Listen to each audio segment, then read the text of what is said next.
After back-to-back game days in the province of Cavite, we move on over to the province of Quezon, the coconut capital of the Philippines. We are in Lucena City at the Quezon Convention Center. Today, we begin things with Ives Sazon and the BATAAN Risers. Sazon had 19 points in their last game, 6 out of 11 from the field. He will be looking to lead his squad to a third straight victory against John Umali and the Parañaque Patriots. Umali had 16 points on 5 out of 12 shooting from the field in their last game, but it was a loss to the San Juan Knights.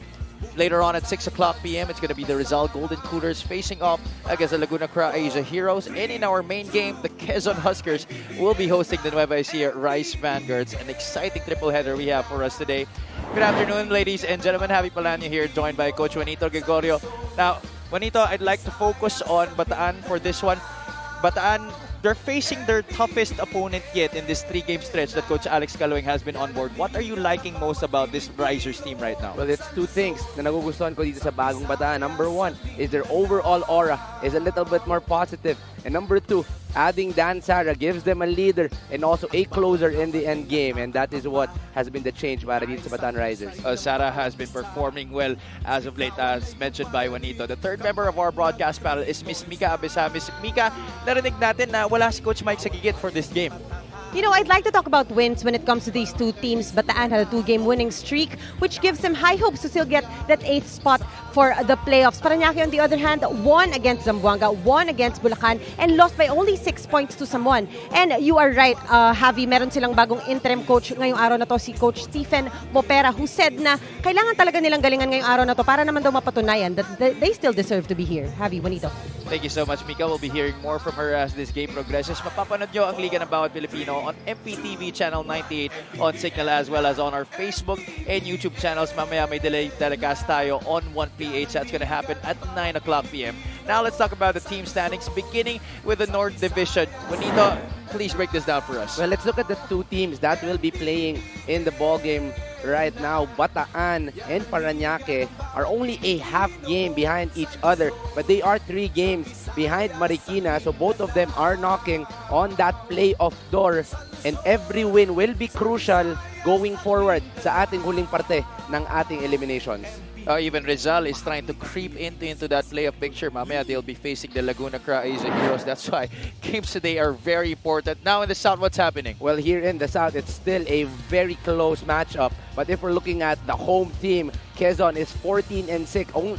Only 1 game behind Zamboanga and 2 games behind the 3rd place Jensen Warriors. So it is a very tight matchup dito sa ating Southern Division. Oh, they do want to get home court advantage. So if they want to, they will have to get victories in their next few games, including the game today against the Nueva Ecija Rice Vanguards. Now, for the two teams that are playing here in our first game, let's talk about their previous matchups, beginning with the Bataan Risers. Bataan is coming off a victory against the Mindoro Disciplinados. They led 19-14 after the first period, 39-32 at the half. Mindoro actually hung around, but Bataan was able to weather the storm in the end game to come up with a victory. Well, this was a game that Bataan really had in control of because of their running game. They really outran itong mas maliit na rotation ng Mindoro Disciplinados, and they were able to utilize that full rotation, of course, led by that guy, Dan Sara. The addition of Dan Sara has been crucial because they have been able to get a leader and a closer, and that has been crucial. You look at the statistics, +8 on the rebounding end, and where they won is really controlling that fast break, +14, and that inside, +14 as well in that point in the paint. Dan Sara had 16 points in that game to share scoring honors with Ives Sazon. Tawid naman tayo sa kabilang panig. Let's talk about the last match of the Parañaque Patriots. Now, Mika already mentioned that they got 2 big victories against the Zamboanga Family's Brand Sardines in the Bulacan Cuyas. Here against San Juan Knights, they were in this game actually. Kahit natambakan sila nung una, no, San Juan led by 8 after the first half, and then Parañaque was outscored 35-9 in the second quarter, but then they used a 34-24 third period to get back in the game, and they only lost by 6, 82-88. Too late the hero. Yan ang storya ng Parañaque sa larong ito. They were outpowered by San Juan in the first half, but slowly but surely, they made the right decisions in the third quarter, slowly inching back. Pero kulang ang oras para dito sa Parañaque, and they were not able to get a comeback in that game. The main reason they gave up -28 points in the paint, really outpowering itong Parañaque Patriots. The fast break game also in favor of San Juan. Parañaque tried in the late game but too little of the time, and natalo sila sa San Juan Knights in their last game. Oh, imagine, if you look at those numbers, ganyan ang naging sitwasyon. Pero 6 points lang ang naging talo nila sa San Juan Knights. So definitely there are some positives to draw from that matchup. Alright, it's gonna be Parañaque versus Bataan. Let's now turn you over to Ken Pangilinan. Parañaque, live on the official MPBL Facebook page, YouTube channel, and MPTV Signal Channel 98. Let's meet the starters first for the Bataan Risers, Kamayakos. Starting at point guard number 25, Chris Curado. Shooting guard number 77, Dan Sara. Center number 16, RV Bringas. Power forward number 39, Jabil Gabawan. And at small forward number 22, Ives Sason. The head coach of the Bataan Risers Kamayakos is Alex Calweng, assisted by Frederick Francisco Miko Tandan. LGU coordinator Erwin Oximoso, team coordinator Shai Evangelista, assistant team manager Ricky Maliksi, team manager attorney Gary Palmero, and team owner is Luis Valenzuela. And now the starting five for the Parañaque Patriots. Shooting guard number 0, Paulo Castro. Point guard number 11, Keith Pito. Center number 41, J-Boy Solis. Power forward number 25, James Abugan. And a small forward number 33, Carl Baclay. The Parañaque Patriots are led to today's ball game by Stephen Mopera, assisted by Barry Topias, Lido Aguilar, Syke Miguelino, and Olan Santos. Team manager is Jamal Vizcara. Team owner is Vice Mayor Joan Villaferte. Referees for this ball game, Jojo Belnas, Bayani Francisco, and Julius Legio. Your starters for this ball game, Bataan will be beginning with Ives Sazon, Chris Torado, RB Bringas, Dan Sara, and Jamil Gabawan. And for the depleted Parañaque Patriots, it's going to be Paulo Castro, Keith Pido, J-Boy Solis, Carl Baclay, and James Abugan. For newly appointed interim head coach, Stephen Mopera. The Patriots will be playing without Parillagas, Lian Martel, Jello Razon, and Mark Omega in this game.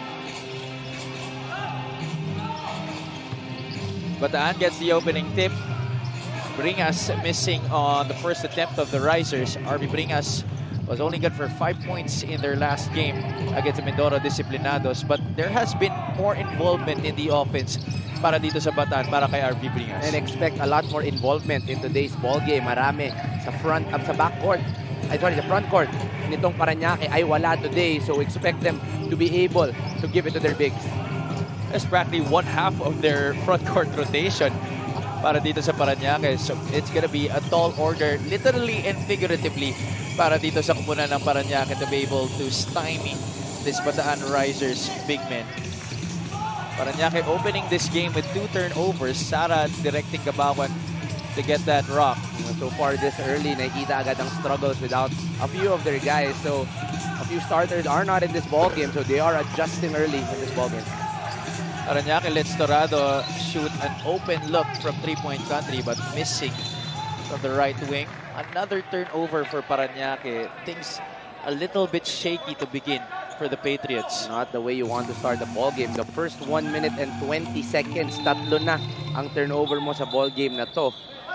At ayaw kumapit ng bantay dito sa court. Kanyang stopper. Foam fell off of the side of the backboard.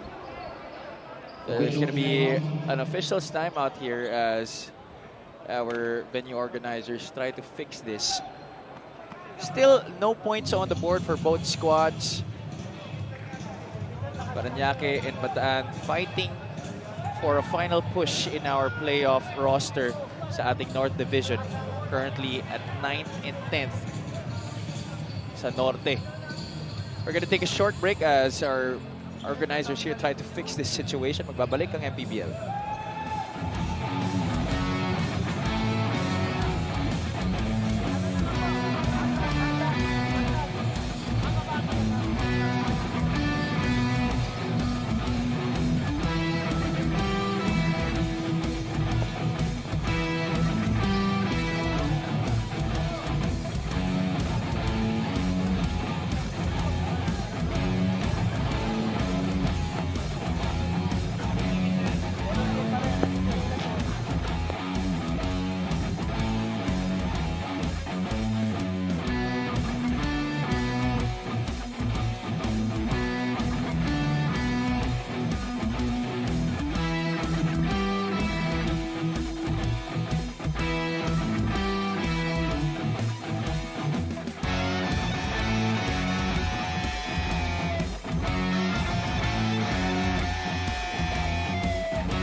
Alright, we apologize for the temporary lull in the action. May inayos lang sa ilalim ng ating backboard, no? At tanggal lang yung foam ng saglit. But we are good to go once again. Here at the Quezon Convention Center. Happy Palanya, Coach Juanito Gregorio and Ms. Mika Abisamis on the call for you today. First up, we have the Bataan Risers and the Parañaque Patriots. Currently, nobody on the scoreboard yet. This could be the first basket. Sara gets fouled on the way up. 2 shots coming up for the former San Beda Red Lion. Pagkakataon ni Dan Sara to finally break the barrier of that 0-all. But this guy has been a great addition para sa Bataan. Now, he was rumored to go to Pampanga early on. And then last minute, nangapit bahay sa Bataan. Napunta itong si Dan Sara. But it was a better decision for him. Individually speaking, Dan Sara has been a great addition for Bataan, especially those last few wins para sa kanila. The 7 games that he's played, he's been averaging 8 points per ball game para sa kanila. And now he puts them on the board with 2 made free throws. Carl Baclay, a standout from the Olivares College Sea Lions. Player din yan ni Coach Mike Sagigit. Pido dancing with Gabawan on the left side. They go to Baclay, back to Keith. Pido, finally a jumper in a basket para dito sa Parañaque. That was already a dead situation para dito sa Parañaque. Not much execution. But Pido always finds a way on that last second. And then he gets a basket in their last possession. Dorado gets a step on Pido. Missing on the floater. Bringas the offensive rebound. This could be a field day for RV Bringas. This will be a big advantage para dito sa Bataan Risers. A lot of the front court are out of this ball game. No Omega, no Martel, no Lagas in today's ball game. So Bringas must be able to take advantage na maraming wala sa front court ng Parañaque. Here was the offensive rebound by RV Bringas and the stick back. First 2 points in the game para sa kanya. The score is 4-2 so far. We're not yet seeing any visible advantage from both squads as we begin. Parang pareho pang nangangapa. Oo. Early on, parang wala pang umiinit na team dito. But you actually see the conscious effort nitong Bataan that they are actually attacking that inside. Only Chris Dorado has been able to attempt an outside shot. They are trying to attack the inside. Once again, they were trying to go to Gabawan. But so far, it's been the active defense of Parañaque that's been able to stop itong Bataan. Baclay missing on the break. That was excellent defense by Dan Sara. Gabawan tried to fish for a foul. No avail, but good thing RV Bringas was there to save the day. You know, those two guys are really attacking early on, wanting to take advantage nitong smaller lineup ng Parañaque. Alam mo, isa pa napansin ko dito sa Bataan, dito sa pagpasok ni Coach Alex Calwing as head coach. These are one of the rare times I'm seeing RV Bringas and Jamil Gabawan together on the floor. Yes, they've been able to play not really side by side, palitan sila. But here, it's really the two guys that starts the ball game usually para dito kay Coach Alex Calwing. Alam mo, si Coach Alex Calwing, bata rin yan ni Coach Louie Gonzalez. Nagkalat na talaga yung mga bata ni Coach Louie Gonzalez dito sa MPBL. Coach Louie Gonzalez, secret lang eh, no? Parang dyan ka muna, dyan ka muna, dyan ka muna. Siya ang godfather. Oh. Tapos eventually, papatawag niya lahat, di ba? Parang confident na kay lahat. O, balik kayo sa akin. Of course, we're referring also to guys like Marvin Janicio, JL De Los Santos, among others. They're all individually doing well. Even Coach Alex is doing well. Exactly. Wala pang talo si Coach Alex dito. Sara from way out, in and out. Bring us another offensive rebound para sa kanya. That's number 3. All of his rebounds have come on the offensive glass. He has gotten 4 points from those offensive rebounds. And he's feeling good about his jumper, swishing that one through. This is now a 6-point lead for the Risers, 8-2. RV Bringas showing na kaya niya sa ilalim, kaya ko din sa labas. He's showing his full range here in this ball game. John Uduba, who has battled multiple injuries this season, on the floor now for Parañaque, gets good execution for the Patriots, getting it to Carl Baclay inside. Oh, Carl Baclay, one of the guys that needs to step up with the loss of Jello Razon. Jello Razon is gonna be out of the season with a knee injury. So So one guy that we have to look at, this guy, Carl Baklay, can shoot from the outside and also attack. If it's Sazon, you just give him a little bit of space and he's going to be able to capitalize. But talking about Jello Razon, he was eventually going to leave the team to attend to his commitments for the Perpetual Health Altas in the NCAA. Napaaga lang yung alis niya because of that MCL injury. And that is something you don't want to hear if you are Parañaque and if you are Perpetual. Now, this guy is a talent. Sabi nga namin ni Migs, he's an instant scorer coming off that bench sometimes. And he was averaging 12 points a game dito sa MPBL. So, we, of course, hope the best para dito kay Jello Razon. Torado, the extra pass. Sara from the left corner. That's no good. Another offensive rebound for Bataan. This time, it's Jamil Gabawan finding RV Bringas inside. RV Bringas really having a field day. 8 points in this ball game. 8 out of the 12 ng Bataan. Lahat yan galing kay RV Bringas. Another stop for Bataan. Sara is off and running. Transition defense right there for the yellow shirts. Torado bounces it off to Jamil Gabawan. Has the heft advantage against J-Boy Solis and gets it to go on the sweeping layup. Automatic para dito sa Bataan. Every time their half-court set is handled, they are going through that post either to RB or dito kay Jamil Gabawan. Again, we've been reiterating this whole ball game. They would have an advantage inside. And so far, we're seeing it from these two guys, Gabawan to Bringas. Well, in terms of rebounding, it's +4 right now. 6 para sa Bataan. 9-3 in that department. And in terms of the scoring, it's 14-6, an 8-point lead for the Bataan Risers. Parañaque inbounds from the baseline. Joshua Galliano matched up against Ives Sazon. Pinch post action for Parañaque. Solis, baseline jumper, no good. The outlet goes to Jamil Gabawan. Gabawan will take it inside. That's going to be a walk against Jamil. You know, that might have been a travel, but that is one thing you appreciate about the bigs of Bataan. You know, they're known as bangers. They're known as post guys. But given the opportunity, tatakbo either itong si Alex Ramos, itong si Jamil Gabawan, or even RB Bringas, these guys can really run the floor with them. And that is a big advantage if you want to be able to get those fast break points. And specifically, Jamil Gabawan, he can handle that basketball for a big guy. He can put that ball on the floor. So malaki advantage if you really want to be able to run that floor. Another turnover here for Parañaque. Sazon gets it to Gabawan.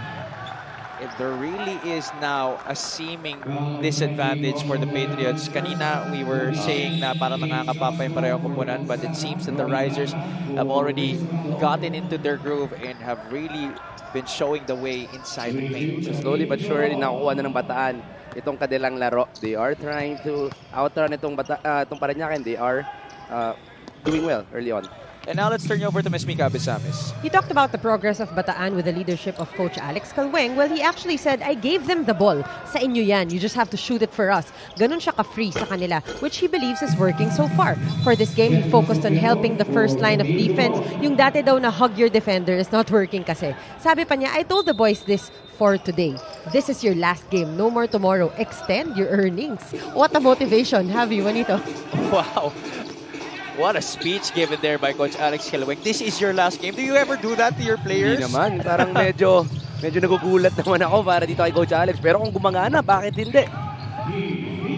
Oh, talking about working, Keith Pido, his jumper has been working so far for Parañaque, but the rest of the Patriots failed to contribute early on para dito kay Coach Steven Mobera. 6 out of the 8 points itong Parañaque, all coming from Pido. 4 from the mid-range, 2. And look who's on the floor for Bataan. James Castro is back in harness for the Risers. Earlier ruled out indefinitely because of plantar fasciitis. It looks like he's ready to go here in this game. Well, on their last game, itong si James Castro was only about a 50 to 60%. So I'm sure he is still feeling a lot of pain.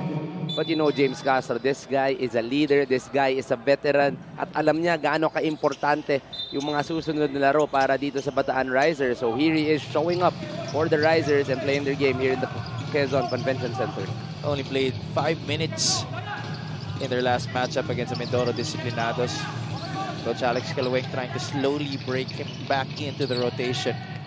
Oh, good ball movement right there for the Parañaque Patriots. Very good high-low play galing dito sa Patriots. Quick read coming from the bigs and seeing that wide open inside. This will cut the lead to 6. J-Boy Solis finding John Uduba down low. J to J. Great feed inside. Lead is 6 now for Bataan, 16 to 10.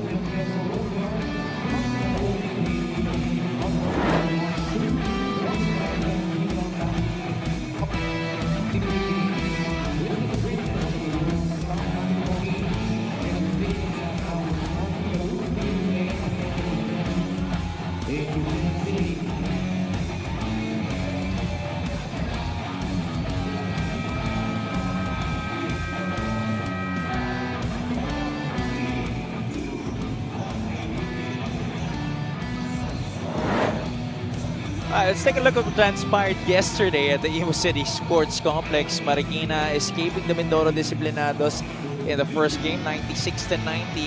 Pasig City taking care of business against the Quezon City Toda Action Be Fresh.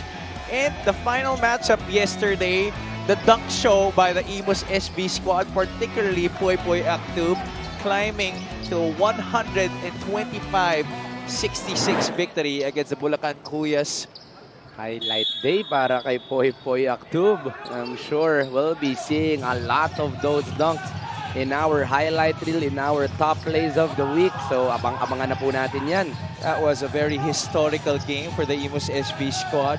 They established the biggest margin this season, 59 points against the Bulacan Cuyas, and also the highest number of dunks in a game for a team and for an individual. Imagine that. 7 dunks in one ball game. Buong karir ko nga, Habs, wala pa akong 1 eh. Si Poy Poy Actub 7 sa isang laro. Hindi ko understandable, di naman talaga abot ng isa. Dom Vera, meanwhile, breaking away for 2 points off another Parañaque turnover.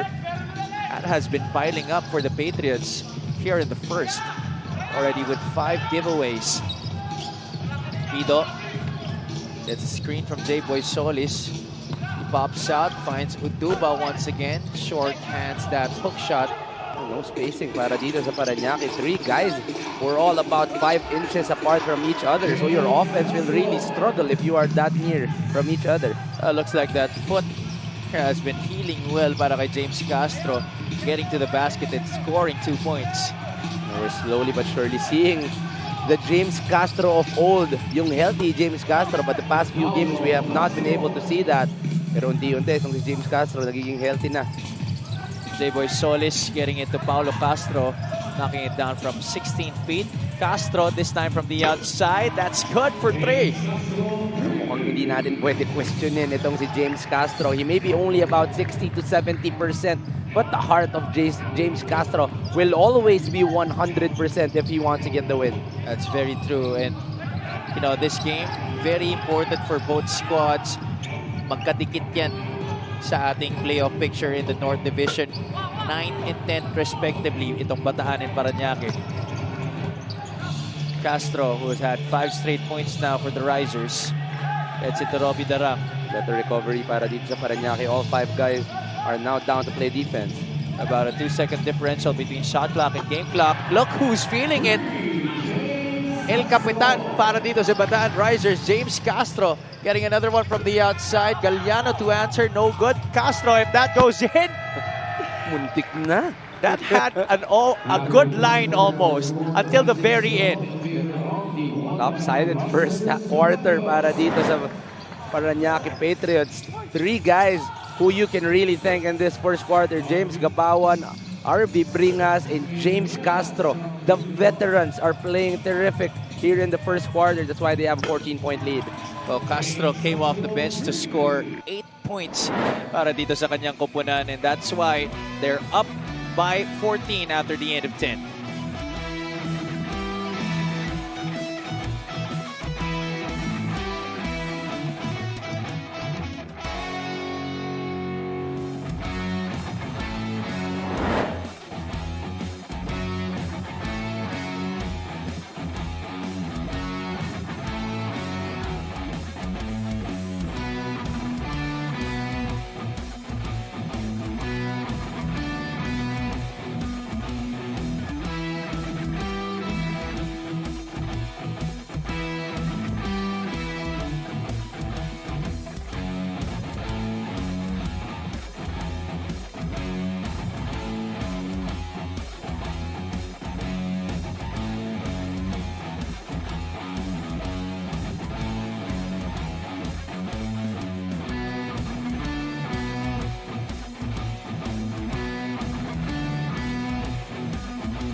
Back inside the Quezon Convention Center here in Lucena City, the home of your Quezon Huskers. They will be facing off the FAC or Rice Vanguards later on at 8 o'clock p.m. But for now, it's the Parañaque Patriots going up against the Bataan Risers. This is the first offering of our Thursday triple header dito sa Maharlika Pilipinas Basketball League. Javi Paraña, Coach Juanito Gregorio, Miss Mika Abesamis on the call for you this afternoon.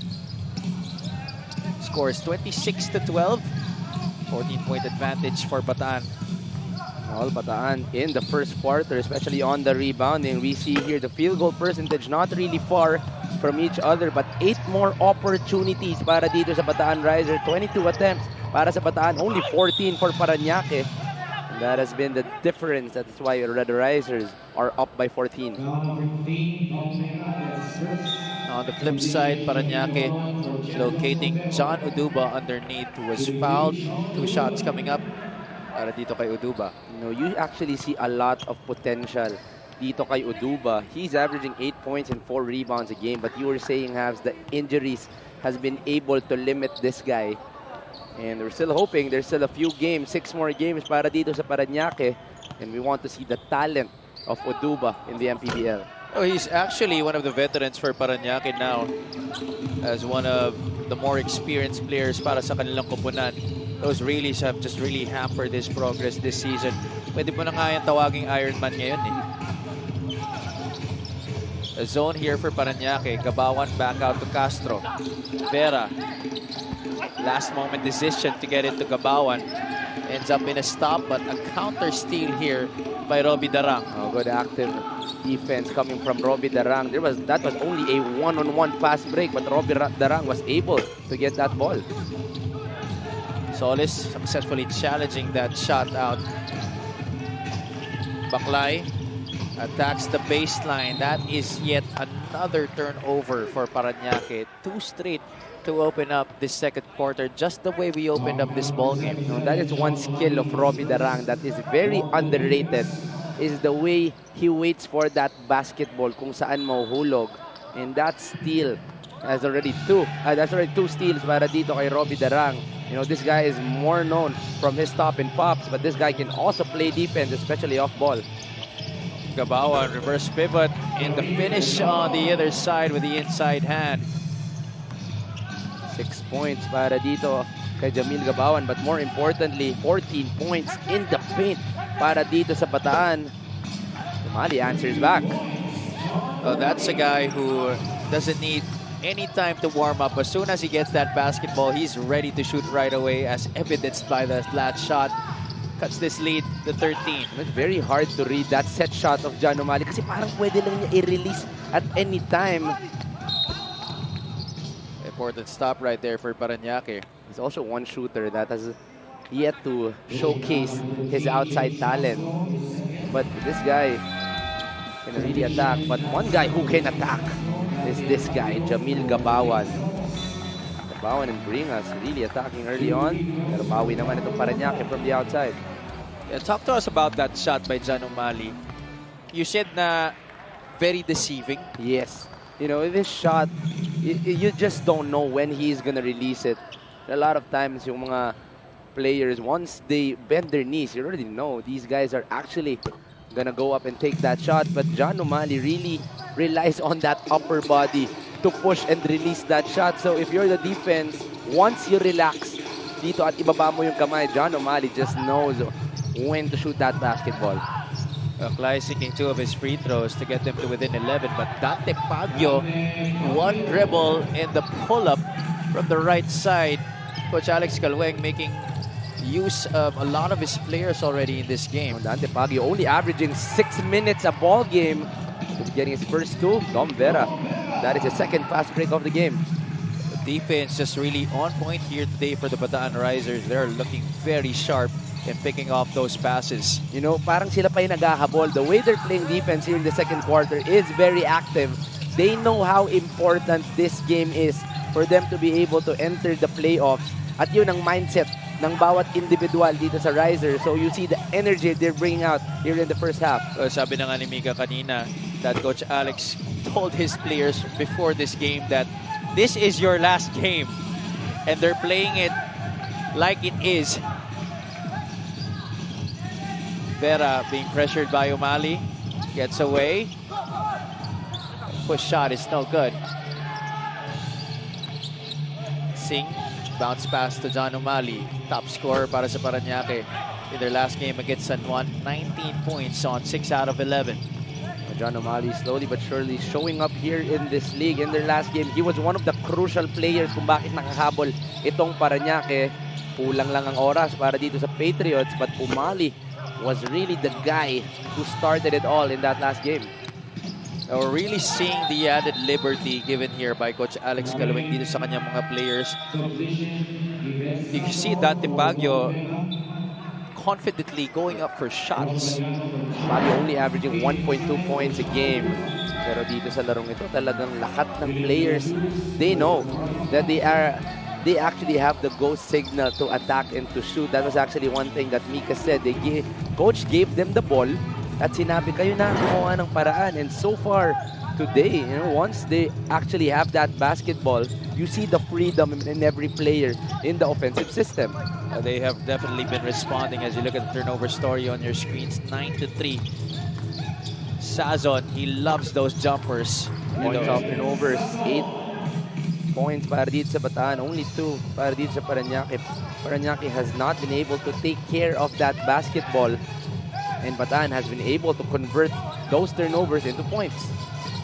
O'Malley has missed his last 2 jumpers. The other one was forced. This one was just very short para sa kanya from top of the circle. Better awareness galing dito sa Bataan. They know that one of the guys that can really shoot is John O'Malley, so they are really putting their hands up and making John O'Malley work for their shot. But Ives Sazon has been going to work offensively. Getting a chance at a rare 4-point play opportunity. Here you see the bullet pass coming from Robbie Darang. And the closeout that was too aggressive para kay J-Boy Solis. Late closeout galing dito kay J-Boy Solis. He got trapped in that Dan Sara screen. So even with that zone, that corner 3 was wide open because of that screen from Dan Sara. I can see from here Coach Frederick Francisco giving a big high five to Dan Sara for setting that good roadblock para sa kanya shooter. 5 minutes and 14 remaining here in the first half. 38-17.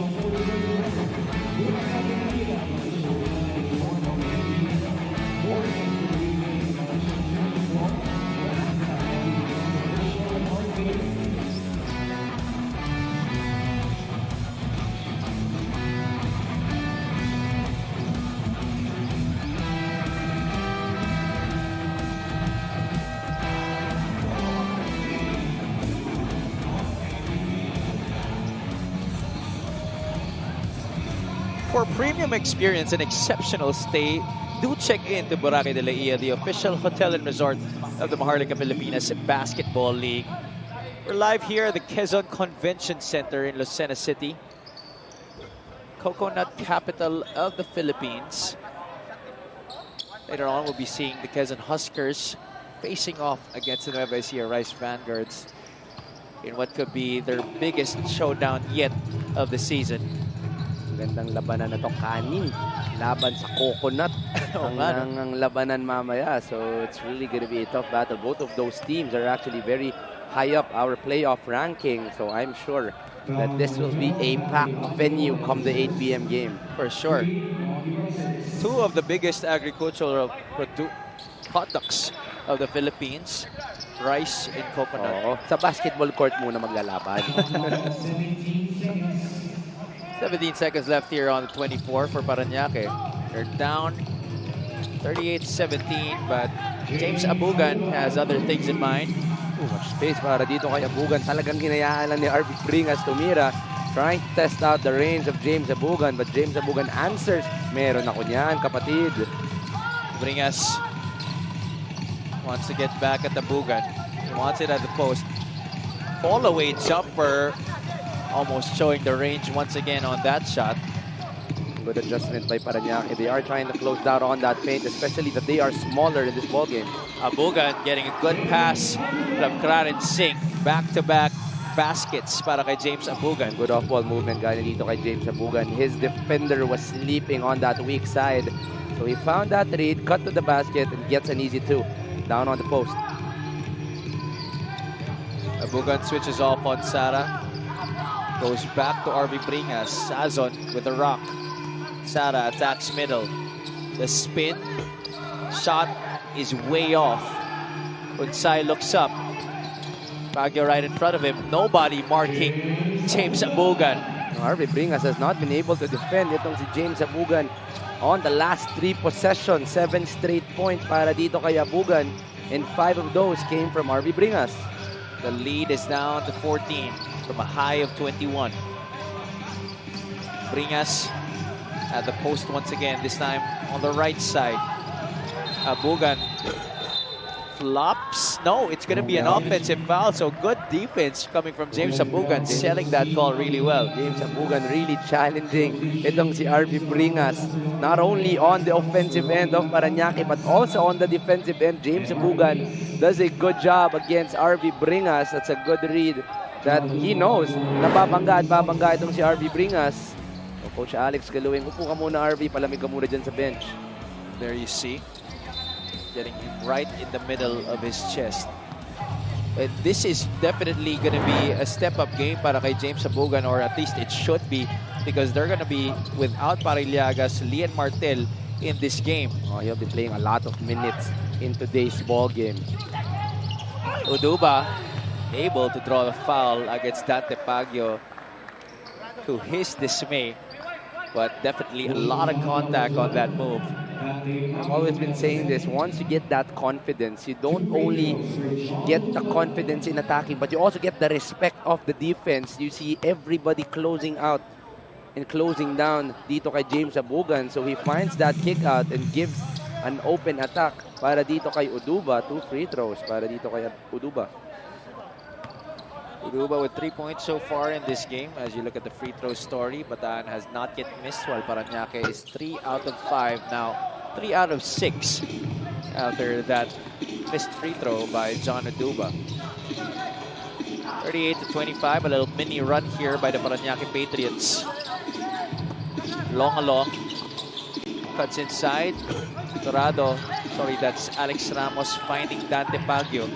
Sazon, free for 3. That is too wide open para kay Yves Sazon. That is the perfect zone buster para dito sa Bataan. Parañaque is focusing on closing down on the inside para hindi makatake itong bigs ng Bataan. But finally, they find the outside in Yves Sazon. To douse that rally a little bit of Parañaque, it was Yves Sazon already in double figures with 11 points, leading all scorers here in this game. But the good thing about that for Bataan is Bringas also has 8, as well as James Castro. All-around basketball para dito sa Bataan Risers. Anybody who is called upon is stepping up para dito sa Risers. You know, it may be Sazon, it may be Bringas, maybe Gabawan, and we've yet to see itong si Torado to even heat up in this ball game. If there's one problem that we can highlight here for Bataan, it's been their fouls. They're now in the penalty, which has given Parañaque a bunch of free throws in the past couple of possessions. Here's the outside shooting, 4 of 15 para dito sa Bataan. But they need to be making a lot more if they want Parañaque to adjust on that zone. Right now, the Patriots are playing man-to-man. Longalong for 3. Too strong. Baguio with the offensive rebound. That's been the name of the game here in the first half for Bataan. Those offensive rebounds. Longalong gets it from the elbow. Along, getting his first 2 of this ball game, only averaging 8 minutes a game. Itong si Coach Alex Galuing really giving an opportunity to a lot of his players who don't usually get minutes in the game. Hindi mo na yan naabutan sa juniors, no? Tanda mo na kasi. Saan ba naglaro yan? Sa amin. Former standout from the FEU Baby Tamaraos. Philip De La Cruz, assistant coach Philip De La Cruz, dialing it down from the outside. Back to a 13-point lead for Bataan. Pick na ma-turnover si Torado doon. Mag-isa lang siya. Ramos matched up against Uduba at the post. Baguio got the step before the dribble. That's going to be a travel against Dante Baguio. There you see Coach Alex Calweng. There was no space para dito sa Bataan Risers. No, Parañaque was playing a zone in that last possession. And if you want to be able to break the zone, the best way is for you to be able to produce space. But kung tatlo kayo dyan sa loob, hindi ka talaga makakuha ng opportunity to attack because all the Parañaque players are also closing down on that paint. 1 minute and change remaining here in the first half. Uduba found himself in a little bit of trouble, resulting in another turnover. That is number 10 for Parañaque in this game. And that has been the problem para dito sa Patriots. They are not able to take care of that basketball this whole ball game. The youth of Parañaque is seen in this game, which is not usually the case. They are usually very composed in terms of their offense. They had 19 turnovers against San Juan, and they only lost by 6. De La Cruz gets the handoff from Singh. Philip all the way, adjusting in midair, changing hands. The playing assistant coach still showing that he still got the talent to compete here in the MPBL. 5 straight points para kay De La Cruz. They're proving to us that he's in very good shape. Oh, yes. Usually when you start coaching already, there's not really much time to get yourself into game shape. Si utak mo gumagana para magturo. But here, the playing coach going up against 3 and able to produce those 2 points. More importantly, the lead to 11. Baseline inbound para dito sa Bataan Risers. 29.6 seconds remaining here in the second quarter. Torado, the kick out. Robbie Darang for 3. Robbie Darang also showing some range para dito sa Bataan Risers. That is one weapon they have to be able to utilize, especially with Parañaque focusing on the paint, on their defense. Lead is back to 14. Abugan swing on the other side. Alexander Hunsay missing from the outside.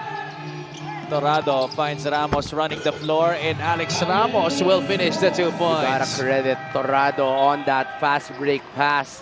He saw the time left, and he also saw Alex Ramos running down on the trail job. And that is a good finish para dito sa Bataan Risers in the second quarter. Great way to end the first half for the Bataan Risers. One reason why they've been so in control of this game so far is that man on your screens, Yves Sazon, 11 points and 3 rebounds. All coming from the outside. Yves Sazon really stretching out that floor para dito sa Bataan Risers for them to be able to get this comfortable lead here in the first half. He has been the ultimate zone buster so far for Bataan in this game. 16-point advantage, 48-32 over the Parañaque Patriots. Magbabalik ang Maharlika Pilipinas Basketball League.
Back at the Quezon Convention Center for your OKBet Maharlika Pilipinas Basketball League, and for now I am joined by a very special guest, Attorney Gary Palmero, Team Manager of Bataan. Sir, good afternoon po sa inyo.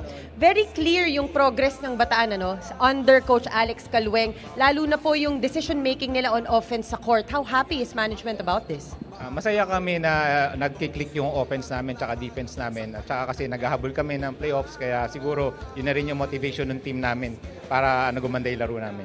Tama ka dyan, sir. Meron po ba kayong mga gustong batiin at pasalamatan? Thank you sa Team Quezon for hosting this game. Salamat din sa EDG head namin, si Governor Joed Garcia, si Congressman Abet Garcia. At nandito rin yung team owner namin, si Mr. Luis Valenzuela. Binabati ko rin si Mr. Goody Ilaga, ng President ng Kamaya Post. Ang aming sponsor, ang Las Casas, at nandito rin yung mga kaibigan ko na supporters ng mga Tiga-Lucena, si Art at saka si Chris. Salamat. Maraming salamat po, Attorney Gary Palmero, Team Manager of Bataan. Magbabalik po ang OK Bet Maharlika Pilipinas Basketball League.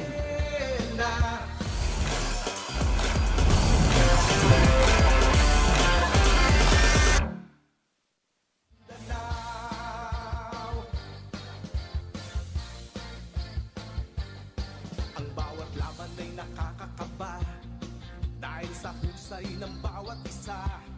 Sigawan ay yumayanig kapag nag 3 points na.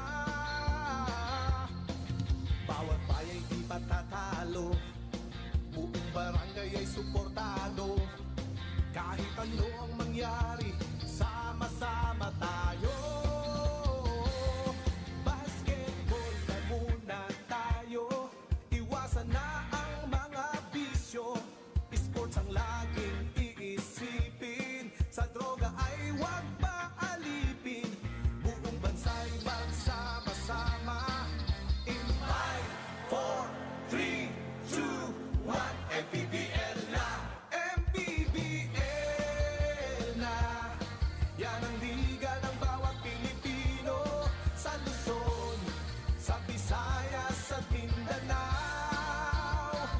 MPBL na.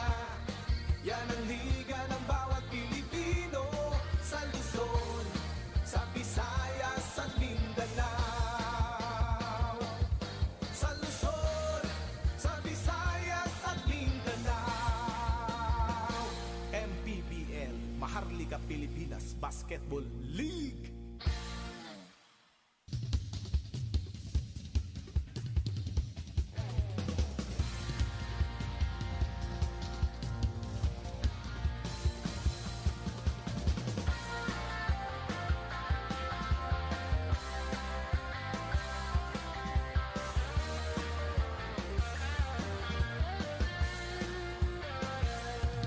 Ang bawat bayan ay sumasaya kapag may labay nagkakaisa. Luzon, Visayas, Mindanao, basketball na.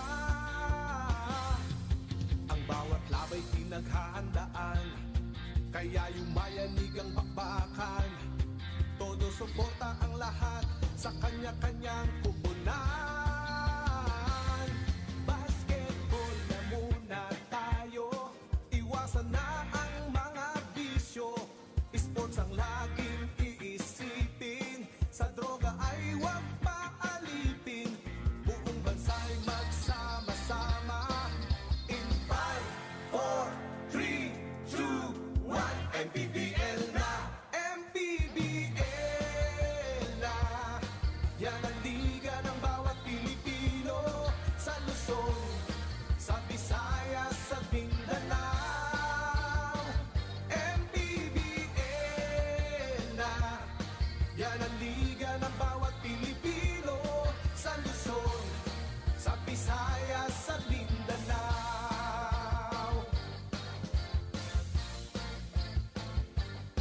Ang bawat laban ay nakakakaba dahil sa husay ng bawat isa.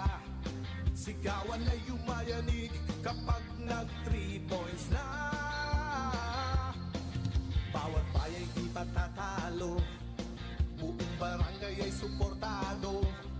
Kahit ano ang mangyari, sama-sama tayo. Basketball na muna tayo, iwasan na ang mga bisyo. Sports ang laging iisipin, sa droga ay huwag maalipin. Buong bansa'y magsama-sama. In 5, 4, 3, 2, 1, MPBL na, MPBL na.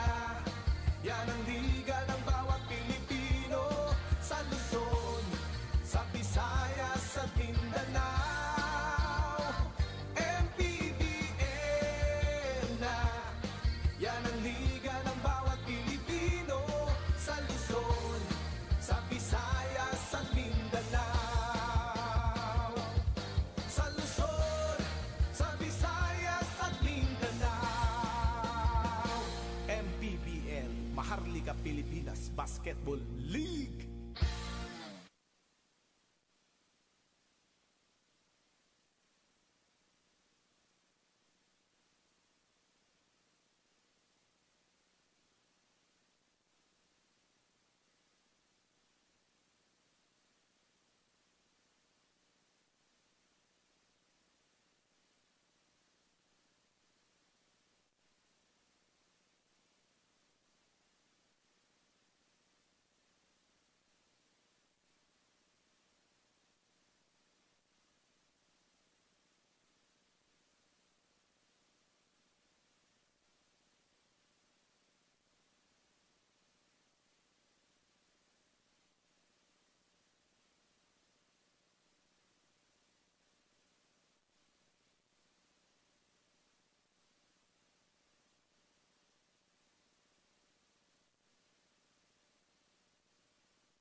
Sumasaya kapag may labay nagkakaisa.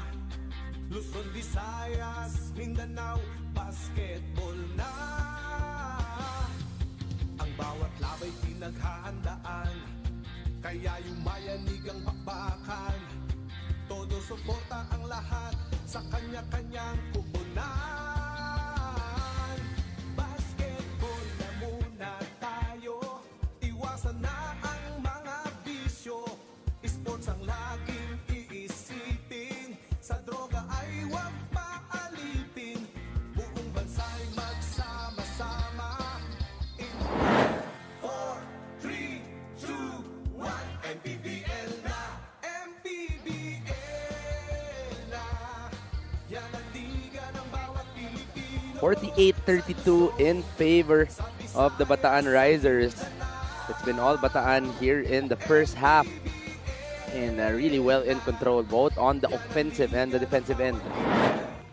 It was a good start for the Bataan Risers. Jamil Gabawan and RV Bringas really bringing on the offense para sa kanilang koponan. The numbers here after the first 20 minutes of action. Now you see here, Parañaque is shooting better, but a lot more opportunities para dito sa Bataan. 18 more field goal attempts para dito sa Risers. You see the other numbers, 26-13 in favor of Bataan on the rebounding end. And because they are leading in that offensive rebounding, they have gotten 15 second chance points.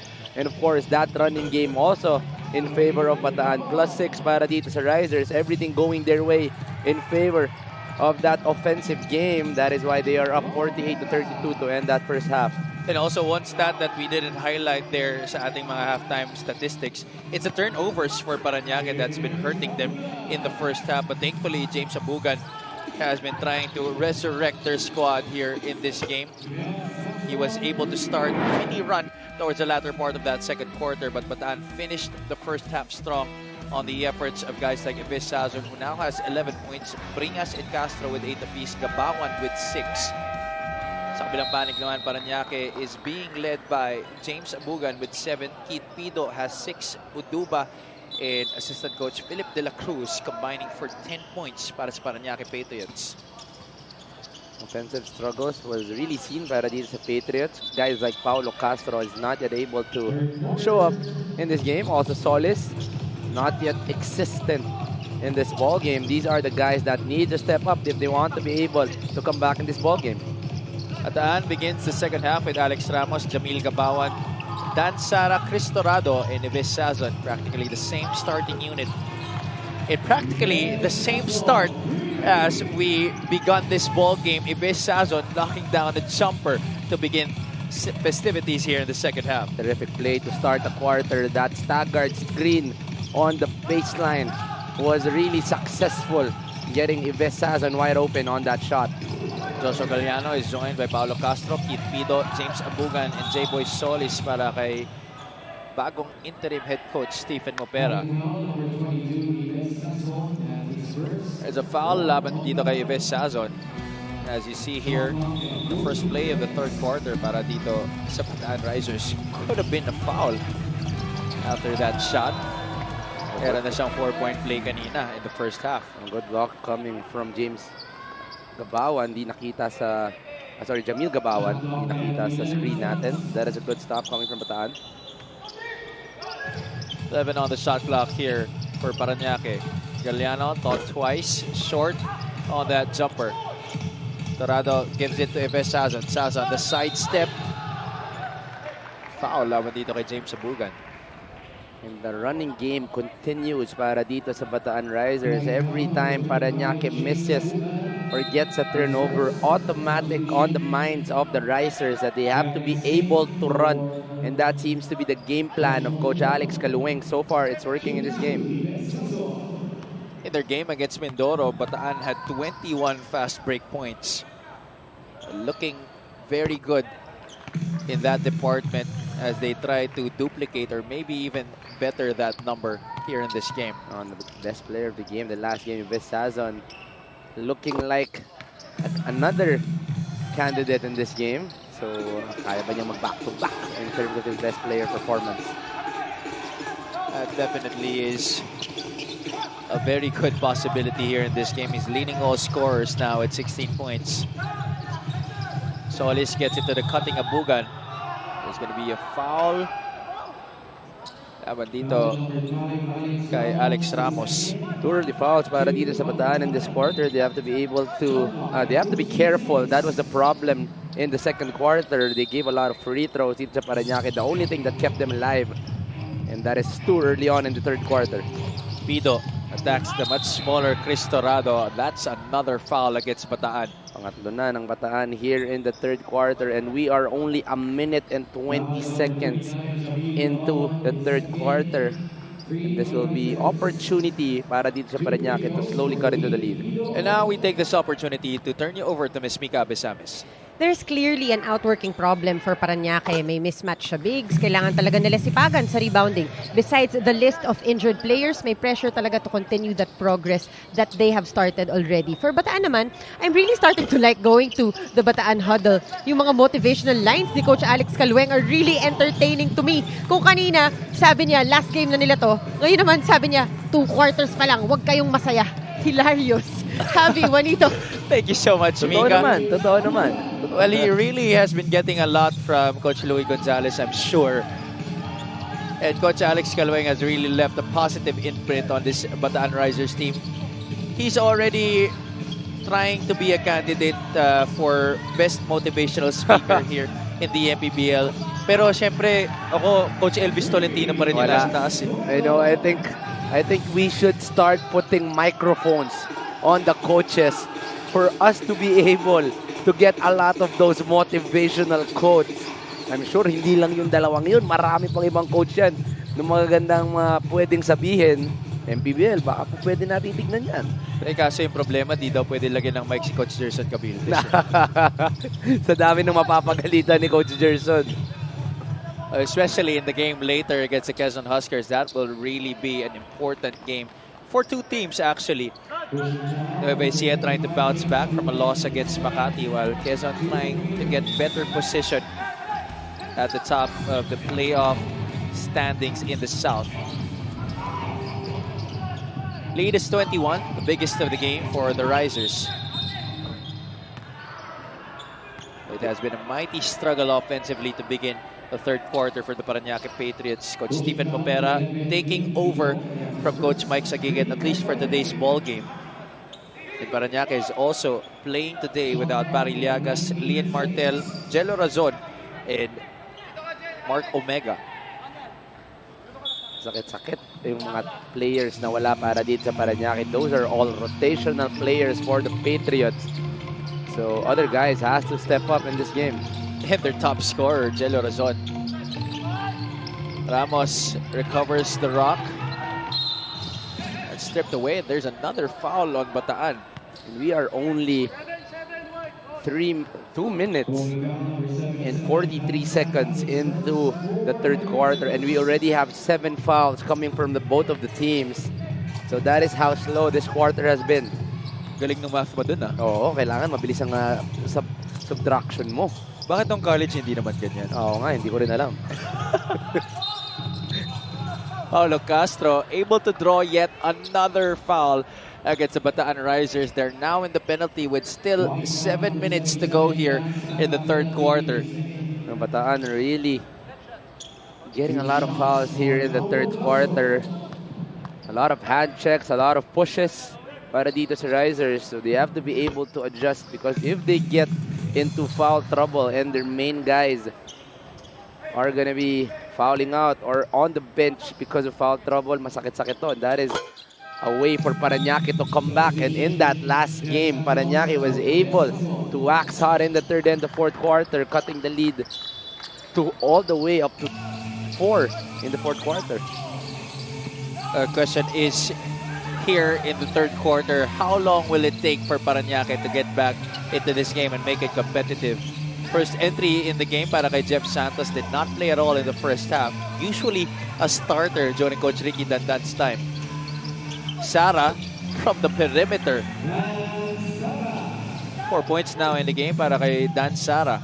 No, Dan Sara's scoring not really that need in this ball game. A lot of the other guys are stepping up in lieu of his scoring, but the energy and the defense of Dan Sara is still there. The energy will always be there para kay Dan Sara.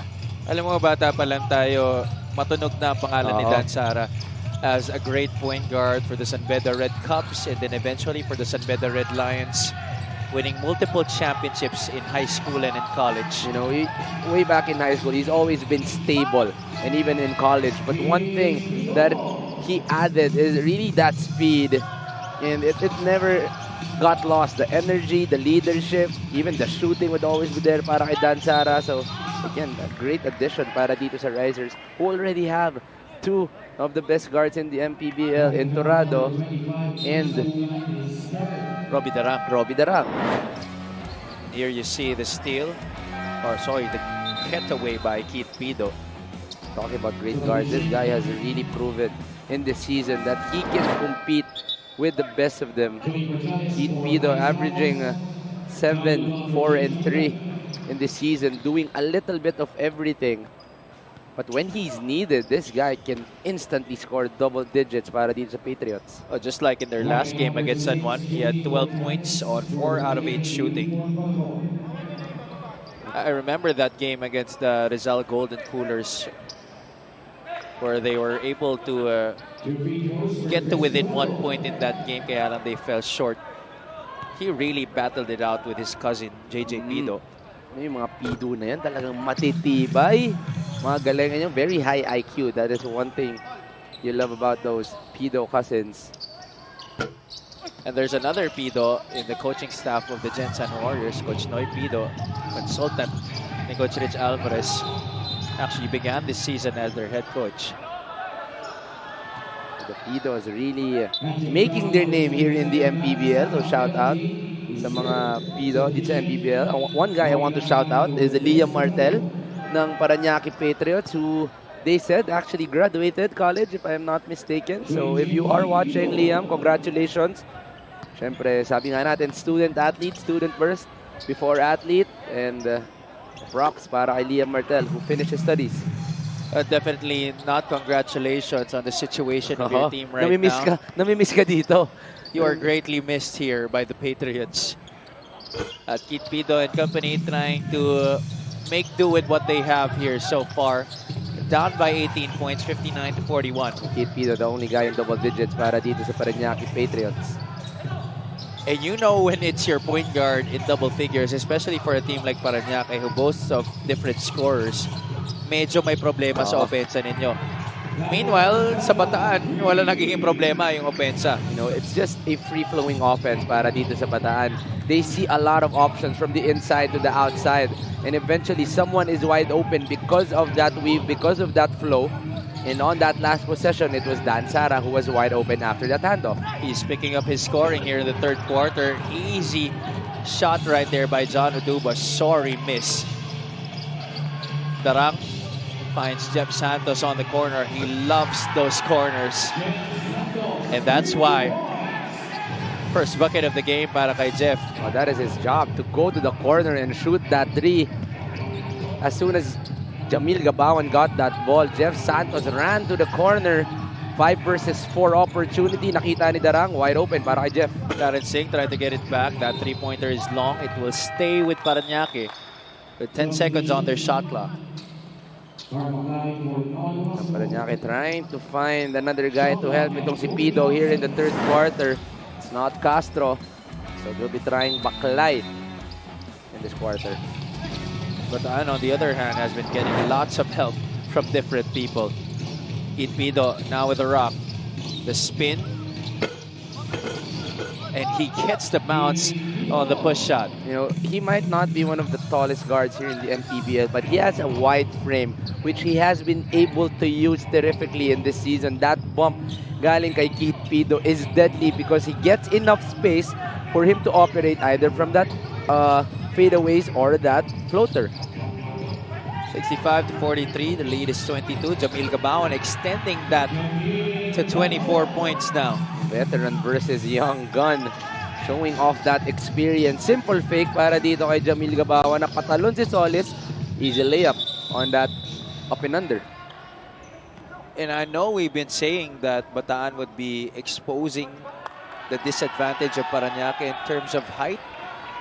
But here, they've been getting baskets from all areas. Meanwhile, an unsportsmanlike foul called laban dito kay J-Boy Solis, as if the woes have not been piling up yet for Parañaque. And that is already part of the frustrations nila in this game.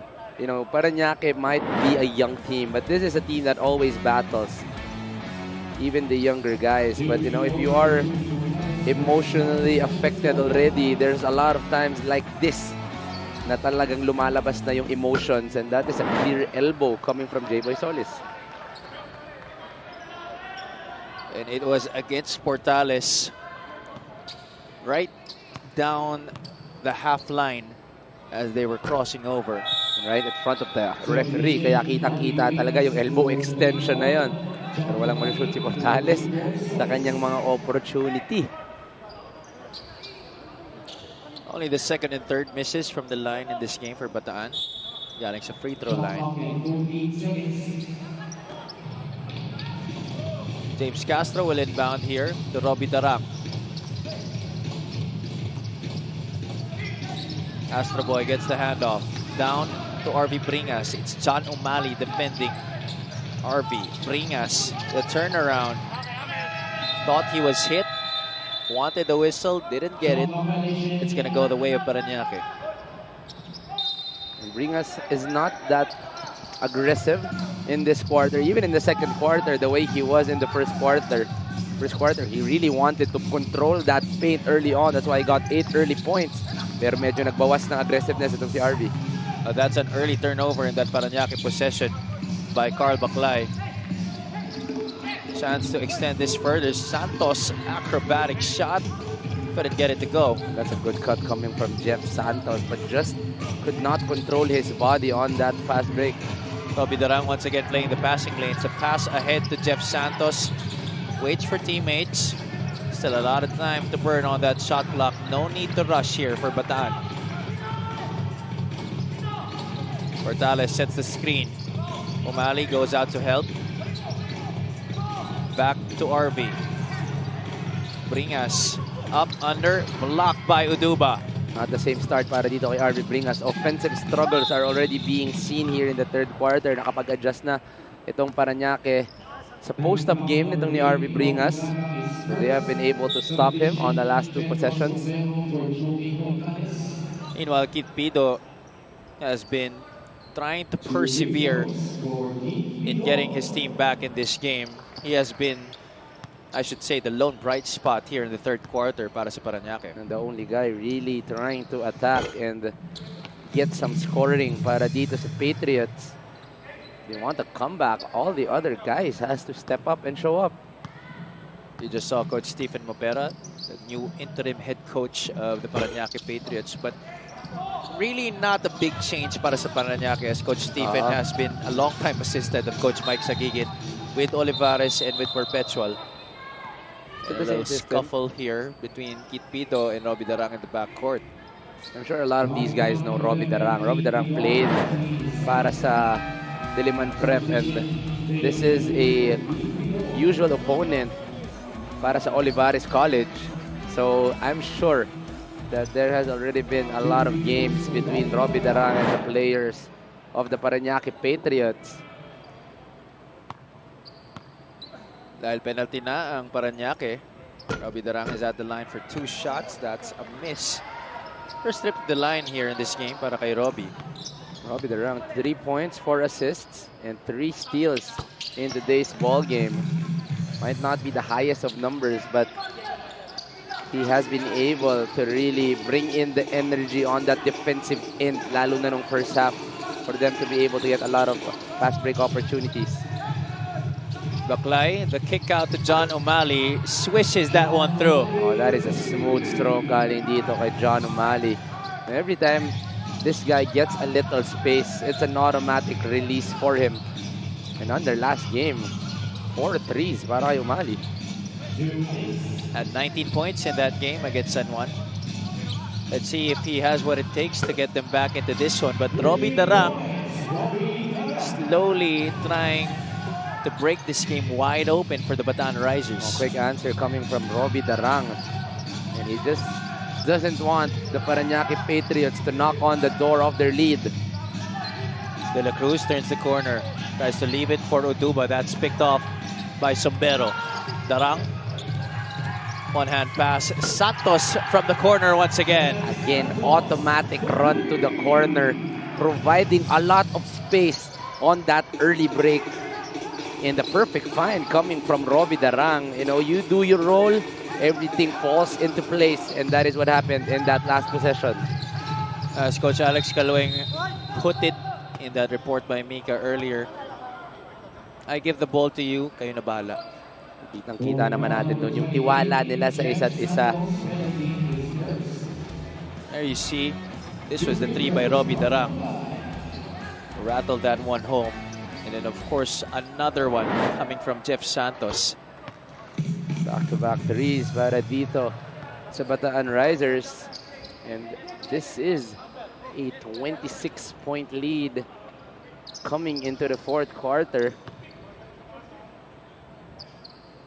Bigger than what they had to go up against San Juan.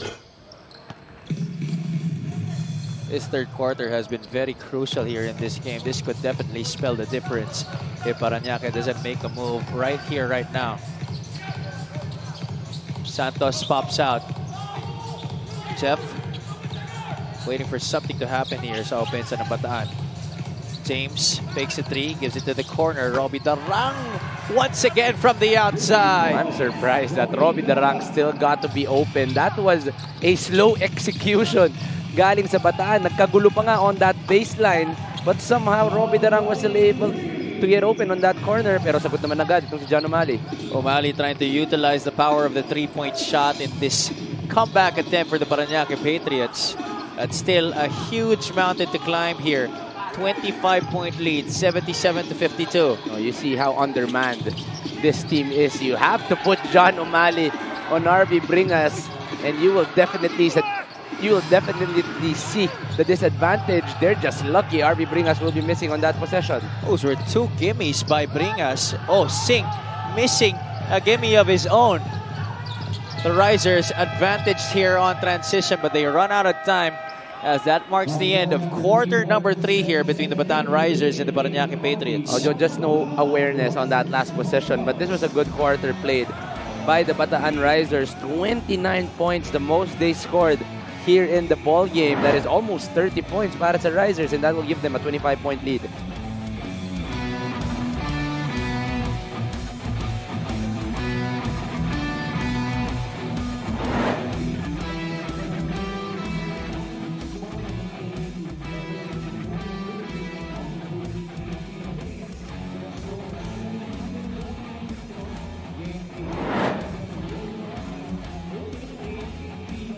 Keith Pido in that game against San Juan, one of the guys who was able to score in double figures para sa Parañaque Patriots. 12 points, 4 out of 8 from the field. Tonight, he has been that lone bright spot in that third quarter para sa Parañaque. 14 points in this game.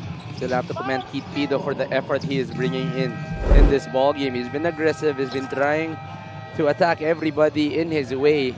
The problem is he cannot do it alone. Keith Pido, 14 points in the ball game. All the other guys still non-existent in terms of their offense. John O'Malley has been trying to catch up. So has James Abugan, but Abugan was saddled by foul trouble in that third quarter that hampered his progress in trying to help Parañaque get back into this one. Opening possession here in the fourth para sa Patriots. Quarter scoring right there on your screens. It has all been Bataan in this game. No, every time you score more than 20 points, there is a problem on the defensive end that, and kitang-kita naman natin, too much scoring coming from Bataan. Parañaque not able to stop the offense of the Risers. And this is not a usual sight for Parañaque. We know them to be a very disciplined defensive squad. Oh, Sombero, everything is just going in here for Bataan. The back is open here in Lucena City. May ganun talagang mga araw. Everything works para sa opensa mo. You know, that was not really the executed play para dito sa Bataan Risers, but somehow Sombero finds that bank. And don't look now, 28 na to. De La Cruz missing on a floater. Coach Alex Calueng telling his boys from the sideline to slow it down. Castro looks up at the shot clock. It reads 10. James working against John O'Malley. Bringas off the handoff. Great looking jumper right there for RV Bringas. No, you rarely see that kind of a play. A handoff to the mid-range, to the big man. And that is something you would not really see often. But somehow, the two veterans just makes it work. Bringas already with 10 points in this game to go with his 5 rebounds. All of which have come on the offensive glass. Timeout taken here by the Parañaque Patriots. 8 minutes and 37 seconds left here.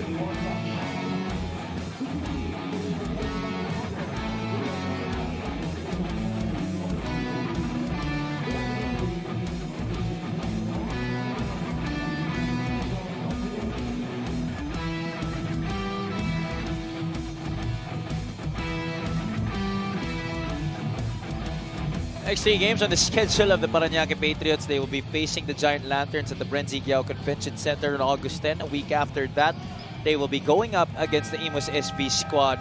And on September 13, one of their last games of the season, they will be playing the Valenzuela Shore Homes Realty at the Olivares College Gym. Not really the sight you want to see kung gusto mong maghabol sa playoffs. Of course, we know how much of a powerhouse itong Pampanga Giant Lanterns have been this whole season. But you know, as they say, bilog ang bola. And who knows if Parañaque will play a terrific game in their next game. They're currently at number 10 in the team standings sa Norte. 9 and 13, tied with Rizal. But because they won that matchup against the Golden Coolers, mas mataas ang ranking nila compared to Coach Nathan Banal's boys. And if they lose here, they drop down to 9 and 14. Which puts them a lot of games away from that 8th spot from Idol Marikina, who is at 12 and 10. Parañaque able to score off the timeout. Still a long way to go here. They continue to try and sit on that zone. Castro from the left wing. Back irons that one. Look at Dan Sara trying to compete for the offensive rebound, but it ends up with Carl Baclay. Baclay to the left side. O'Malley this time doesn't settle for the three-pointer. Extra pass. Pido spins off James Castro. That door is closed. Solis trying to recover. He does. Gets it to Baclay. He's stripped. It's Castro able to save that basketball.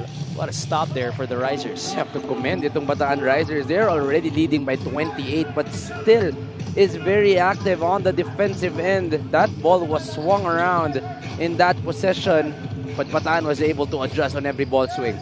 Well, sabi kasi ni Coach Alex Calueng, may dalawang quarter pa, di ba tayo pwede magsaya? Kaya kita mo, parang wala pang masaya sa kanila dito. Sabi pa nga niya, last game na daw nila to. So, parang gano'n na nga ang nilalaro nitong Risers. He definitely could not be happy about that shot clock violation, overpassing on that occasion para sa Bataan Risers. RB Bringas will come out. Dante Paggi magbabalik dito. No, good opportunity for a lot of the guys who don't usually get a lot of burn. So, this is a good game for them to be able to compete. Number 2, this is also a good game para dito kay James Castro to slowly but surely get back into playing form. That injury has been bothering him the past few games. In a time like this, unti-unti niyang makukuha ulit ang kanyang rhythm on the court. He was out with the plantar fasciitis injury on his foot. Na-experience mo na ba yun? Oh, I actually had one just a few weeks back, and that really hurts. You know, that lower part of the foot, that is very irritating. And as some of the NBA players say, if it's the foot that's the problem, it's really hard to move. Pero si James Castro, narinig tayo, wala na. Kita mo naman yung fadeaway na yun, si James Castro. 30 na ang lamang dito ng Bataan, 84-54. And the sad thing about that plantar fasciitis injury, it's recurring. Yes, if you don't really put a lot of therapy into it, you will really feel it. You know, a lot of other guys are actually having the same problem here in the MPBL. Dave Moralde from Muntinlupa also has the same problem. Parang college pa lang tayo, may plantar fasciitis na si Dave. Dave, kung nakikinig ka man, sana gumaling ka na, Dave. At gusto ka na rin namin mapanood sa Muntinlupa. In your full glory. In your full glory. Sombero will be giving up a personal. That's why Jamil Gabawan will be subbing him out of this game. Time is 6 minutes and 11 seconds. And the Risers are looking very primed to get victory number 10 here. To tie Marikina. Sorry, not to tie, but to get 2 games within the Shoemasters. And, you know, with them having that kind of a schedule, it's very high likely for them to be able to actually inch into that playoff picture. You know, they'll be going up against winnable teams their next 2 games. So as long as they have the same composure, they have the same confidence, I won't be surprised if this will be a 5-game win streak para sa Risers. Mamaya makikita natin yan, but tama ka dyan. Winnable games in their next matchups, Laguna and Iloilo. But the last one on that 3-game stretch is the most important, as they will be going up against the Marikina Shoemasters on August 19. And those teams are both really slowly getting hot in the season. Marikina Shoemasters, one of the surprises. You know, as we were saying, not a lot of known names, but because they are playing terrific basketball, they're able to inch in also into that playoff picture. And that has been a trademark for Coach Elvis Tolentino dito sa MPBL. You know, developing players, getting them better opportunities. Perfect example would be Jensen's Enzo Hoson, who last year was the leading scorer para dito sa ating liga. And also, Ives Sazon of the Bataan Risers. Yes, and this season, he's been able to produce a lot of talent as well. Joe Gomez de Leaño slowly but surely getting into shape. Marwin Dionisio really breaking out. At syempre, sino na namang panalo doon? Si Coach Louie Gonzalez will be benefiting from that experience. That's why, you know, come the NCAA season, there's only one team that I will be raring to watch, and it's the JRU Heavy Bombers. No, you actually talk about the MPBL guys there. You have AJ Miranda, you have JL De Los Santos, you have Marwin Dionisio, you have Coach Alex Calueng coming from Bataan. So yung experience ng team na to from this MPBL season will be very beneficial. Siyempre, nasa cover boot din si Coach and is able to really watch all of his guys in the MPBL. You look at the last sequence here. Natamaan doon si Dan Sara. That was quite a hit by Clarence Singh. Elbow to the cheek. Yeah, actually sa panga. Sa panga tumama ni Dan Sara. That is a boxing hit. We hope it's nothing serious, but it looks like he's okay. He's back on his 2 feet. Something similar happened here in this venue to a player from the Imus SB squad named Macma Cardona. And he had to get surgery for that. Nagkaroon siya ng mandibular fracture. Was this against Quezon? Yeah, I think it was against Quezon. Tama. Pity, pero he's saying that he's optimistic na makakabalik naman siya right before the playoffs or just in time for the playoffs. And he was getting a good win in the game yesterday. I think good is an understatement as they were able to establish a season record. 125-66, the biggest winning margin this season. 59 points, 11 dunks in a single game by a team, and 7 dunks in a game, the highest total dunks for an individual in a game by Poy Poy Actub. Alam mo yung kaninong trabaho na lang mahirap? Kung ilan dun sa 7 dunk ang ilalagay mo sa highlight or isa na lang ba? Isa na lang sa top 10 ang ilalagay mo dun. Kasi hirap naman kung 7 sa top 10 sa isang tao lang manggaling. Siguro kailangan may hiwalay siya na highlight. Oo. So, ililid in natin top 10 plays of the week. Tapos, And Poy Poy Actub. top 7 plays of the week ni Poy Poy Actub. Pero kung may isa akong ilalagay doon, yung windmill. Yung windmill. That was a highlight. And sobrang swerte dahil sa home game nila nagawa. No? So yung fans talaga nag-enjoy dun sa kanilang home game. It really looked like an all-star game yesterday. Bulacan just wasn't trying at all. They were giving a lot of the open lanes. And they weren't even driving inside. They were just shooting from the outside. They're entering the 3rd month without a win here in the season. So ganun na po ka-struggle ang Bulacan the past few months. They actually started the season terrifically, having a very competitive team, but slowly when the players went out of their way and nagpalitan ng team, it was a real struggle para sa Kuyas. Yeah, that promise that they started with slowly faltering up to today, where they hold the longest losing streak together with Quezon City. Score has not changed here, well, the margin rather, as it increased actually 86-54. This is now a 32-point lead. Santos, who hit 2 corner 3-pointers in the 3rd quarter, this time sharing the wealth to Dom Vera, who gets it from the outside. That is the 14th 3 nitong Bataan in this ball game, above 40%. So that ball movement of Bataan is really something to thank for in this ball game, and they are able to get the shots in. Abugan, who was key for them in the 2nd quarter, hampered by foul trouble in the 3rd period, getting a basket here in the 4th quarter. With 3 minutes and change remaining here in this game, this looks like a done deal for the Bataan Risers. It was already looking that way to begin this period. It has just been an impeccable showing here today for the boys of Coach Alex Calweng. You know, this was a game that needed a lot of stepping up because maraming wala para dito sa Parañaque Patriots. But if you look at the numbers, their guys was not really able to step up. Only 4 points para kay Paulo Castro. J-Boy Solis, 0 in this ball game. Not really able to show up.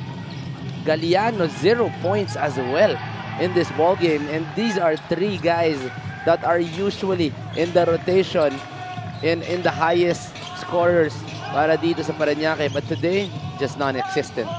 That's right. Castro and Solis are in the top 5 in scoring this season para sa Parañaque. That really is a big loss for them. Wala na nga si Joshua Galliano, scoreless in this game. He's the leading scorer. Jello Razon is injured. He's the 2nd leading scorer. And John Umali has not produced the same numbers in this game. That kind of a ball game para dito sa Parañaque. Castro back in. Takes it out to J-Boy Solis. Even those open looks, hindi ma-shoot. Those are automatic for J-Boy Solis on a usual game. Castro misfiring from the outside. We now enter the final 2 minutes of this one. Right after this, we're going to be witnessing the Laguna Croatia Heroes going up against the Rizal Centro Mall Golden Coolers. The Golden Coolers looking to improve their standing for a final playoff push. They're tied with Parañaque at 9 and 13. They're currently number 11 because of that lost game against the Patriots. Solis out to Alex Hunsay. Onto the other side, Castro, one dribble pull-up, in and out. It has just been that type of game for Parañaque in this one.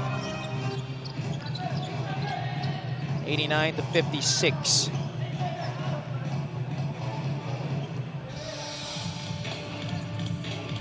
Dom Vera being guarded by Alex Hunsay. Portales is back in the game para kay Coach Alex Calweng. Dom Vera hitting once more from downtown. 15 3-pointers made para sa Bataan Riser. That is 45 points for them. And Parañaque just with 56. So just from the outside game, this is a close game. That is the ball game that Bataan is playing dito sa Quezon Convention Center.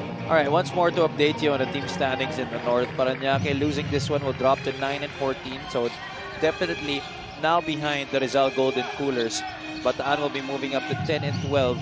Still 2 games behind the Marikina Shoemasters. So it gets even more interesting in terms of determining our playoff picture. That has been one of the trademarks, the highlights of this season. Last year kasi you could already say from the home stretch of the regular season kung sino talaga mga papasok. Dito talaga mahihirapan tayo. And that has been the excitement of this new season. And I'm sure itong fans natin sa MPBL kakapit hanggang sa dulo ng eliminations, hanggang sa dulo ng playoffs. And this will be a very exciting 2023 MPBL season. Coach Alex Calweng getting his 3rd straight victory as Bataan head coach. Coach Stephen Mopera 0-1 to begin his head coaching career here with the Parañaque Patriots. Score 92-56. Robbie Darang winning player of the game honors here in this one. Bakit siya napili mo? Well, Robbie Darang really put in the effort on the defensive end. He was able to stay active the whole ball game. You see there 4 steals para kay Robbie Darang, doing everything para dito sa Risers. 10 points and also finding his teammates for open opportunities. Robbie Darang playing terrific defense, finding his teammates, and being the leader para dito sa Bataan Risers. Well-deserved player of the game honors para kay Robbie. Oh, he's one of the guys in double figures, 5 players in double-digit scoring here for the Bataan Risers. Robbie Darang is at courtside with Ms. Mika Bisamis. Robbie, ramdam talaga namin yung pagiging komportable nyo on court, yung binibigay na kalayaan sa inyo ni Coach, lalo na sa offense. Anong nasa isip mo? Siguro, sinunod lang namin yung mga instructions na binigay ni Coach and then nag-enjoy lang kami sa game. Kaya ganun yung kinalabas. Yun, nagtulong-tulong na rin kami. Kahit ako, nag-enjoy sa mga huddle nyo kanina. Very entertaining talaga yan si Coach Aleng. Meron ka mga gustong batiin at pasalamatan? Unang-una, nagpapasalamat ako kay God, kay Lord. Binigyan niya kami ng magandang panalo and then ginaid niya rin kami para sa panalo na to. Nagpapasalamat ako sa Kamaya Coast, sa Bataan Community, kay Boss Goody, kay Boss Luis, kay La Attorney, and then sa mga coaching staffs and sa mga teammates ko. Pati na rin sa anak ni Coach Miko, kay Andre, tapos lahat. Pati na rin sa family ko, and then sa girlfriend ko, yun lang. Congratulations, Robbie. Balik sa inyo. Javi Bonito. Thank you so much, Mika. Congratulations once again to Robbie Darang and the rest of the Bataan Risers for getting their 3rd straight victory against the Parañaque Patriots. Thank you so much for joining us in this game, ladies and gentlemen. For my partner, Coach Juanito Gregorio, for our courtside reporter, Ms. Mika Abisamis, this has been Javi Palanya. At ito ang Maharlika Pilipinas Basketball League, ang liga ng bawat Pilipino. Bansa'y magsama-sama.